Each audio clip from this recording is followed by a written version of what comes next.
आज आहे अक्षय तृतीया आणि 3:30 मुहूर्तापैकी एक मुहूर्त. या शुभ मुहूर्तावरती आपल्याला खूप सारी कामे करायची आहेत. काही खरेदी करायची आहे, घरात पितरांची सेवा करायची आहे, माता लक्ष्मी व भगवान विष्णूंची सेवा करायची आहे. सकाळपासून खूप धावपळ असणार आहे, पण या दिवशी आपल्याला अजून एक सेवा करायची आहे पितरांची, ज्यामुळे की आपल्याला आपल्या आयुष्यात पितरांचा आशीर्वाद भेटेल. नमस्कार सर्वांना, श्री स्वामी समर्थ. स्वागत आहे तुमचं आपल्या चॅनलमध्ये. बघा, अक्षय तृतीया 3:30 मुहूर्तापैकी एक मुहूर्ताने भरपूर कामे या दिवशी आपल्याला करायची असतात. त्याचबरोबर पितरांची सेवा, पितरांसाठी आपण जेवण बनवत असतो, नैवेद्य दाखवत असतो. आजच्या दिवशी आपण आपल्या पितरांच्या नावाने एक व्यक्ती जेवायला पण घालत असतो.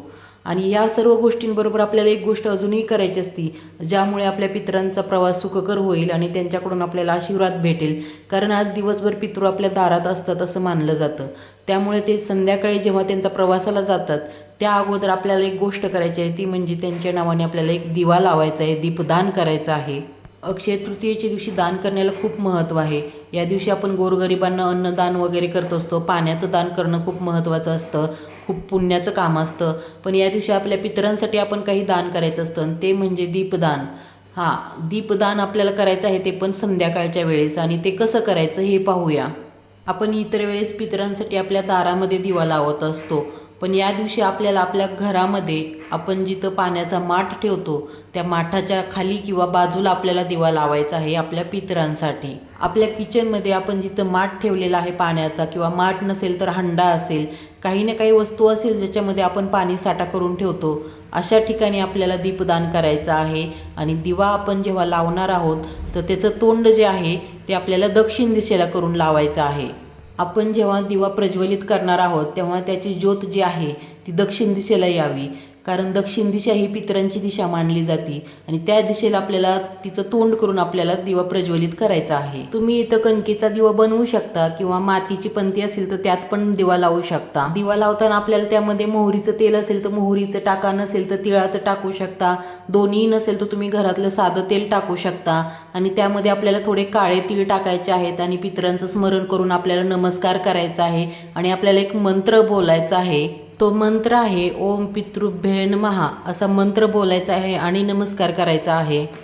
असं म्हटलं जातं, अक्षय तृतीयेच्या दिवशी पितृ जे आहेत आपले, ते आपल्या दाराशी बसलेले असतात दिवसभर.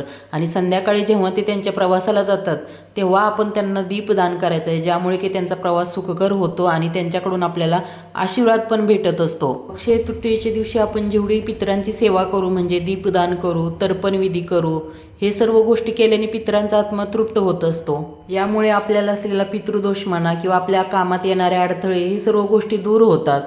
या दिवशी दीपदान केल्यामुळे पितरांना अंधकारातून मुक्ती मिळत असते, त्यांचा मार्ग प्रकाशमय होत असतो आणि त्यांना मोक्ष प्राप्त होतो. अक्षय तृतीयेच्या दिवशी आपण जे पण काम करू ते अक्षय टिकतं असं म्हणतात. यामुळे या दिवशी दान धर्म करण्याला महत्त्व आहे. आणि या दिवशी जर पितरांना दान केले आपण, दीपदान, तर त्याचं पुण्य आपल्याला अक्षय प्रमाणात भेटणार आहे. अक्षय याचा अर्थ ते कधीही नष्ट होत नाही, अक्षय टिकते, कायम टिकते. आणि जेव्हा आपण दीपदान करतो तेव्हा आपले पितृतृप्त होतात, आणि जेव्हा पितृतृप्त होतात तेव्हा घरामध्ये, कुटुंबामध्ये सुख शांती नांदत असते, स्थिरता येत असते, मुलाबाळांची प्रगती होते. अक्षय तृतीयेच्या दिवशी आपण इतरही दान करण्याला महत्त्व आहे. आपण इतरही दान करू शकता, अन्नदान करू शकता, कपडे दान करू शकता. पण आज संध्याकाळी आपल्याला आवर्जून दीपदान हे आपल्या पितरांसाठी आवर्जून करायचं आहे, ज्यामुळे त्यांचा प्रवास सुखकर होईल, त्यांना मोक्ष प्राप्त होईल, आणि त्यांचा प्रवास जो आहे तो अंधारातून प्रकाशाकडे होईल. आणि त्यामुळे आपल्यावरती पितरांची कृपा राहील, आपल्यावरती काही असलेला पितृदोष कमी होईल, काही कामात येणारे अडचणी म्हणा, ते सगळं आपल्यावरती कृपादृष्टी राहील पितरांची. आपल्यावरती पितरांची अखंड कृपा राहण्यासाठी आपल्याला आज संध्याकाळी आवर्जून दीपदान करायचं आहे. आणि व्हिडिओत सांगितलेली माहिती आवडली असेल तर कमेंट करा, आणि चॅनलला सबस्क्राईब करा. धन्यवाद.